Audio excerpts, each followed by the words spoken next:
Kjo më poshtë është letra sekrete që Enver Hoxha i dërgoi Josif Broz Titos me 16 mars të vitit 1948,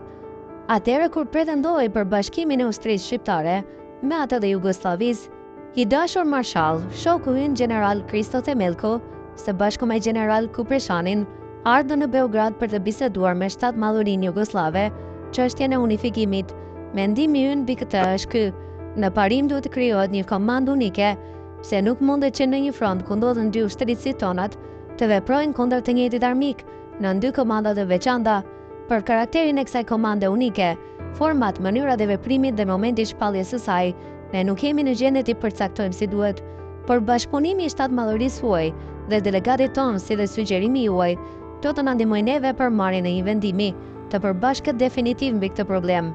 Letra e mësipërme është në përgjigje të kërkesës së Titos, i cili kishte kërkuar Enver Hoxhës që për unifikimin e dy ushtrive të hartuajë të nënshkruajë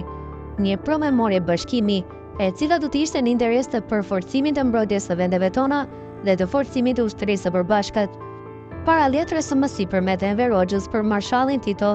kemi ngjarjet e korrikut të vitit 1947 dhe të dhjetorit të pati viti, ku u hodhën konturet e bashkimit të ushtrisë shqiptare me atë jugoslave. Për ato konture kishin ardhur në Shqipëri delegacione ushtarake jugoslave, ku në atë të korrikut 1947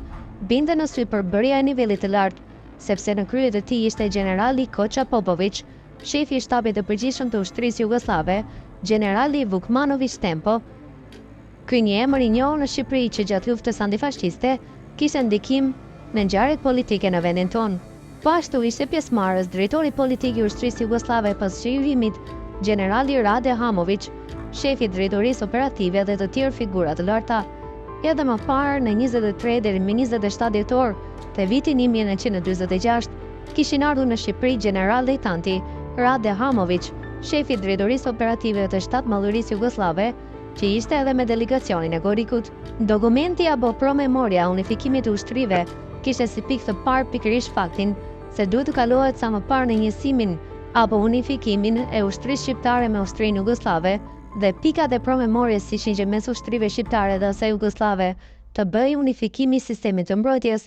dhe forma e organizimit, por edhe unifikimi i armatimit dhe i furnizimit.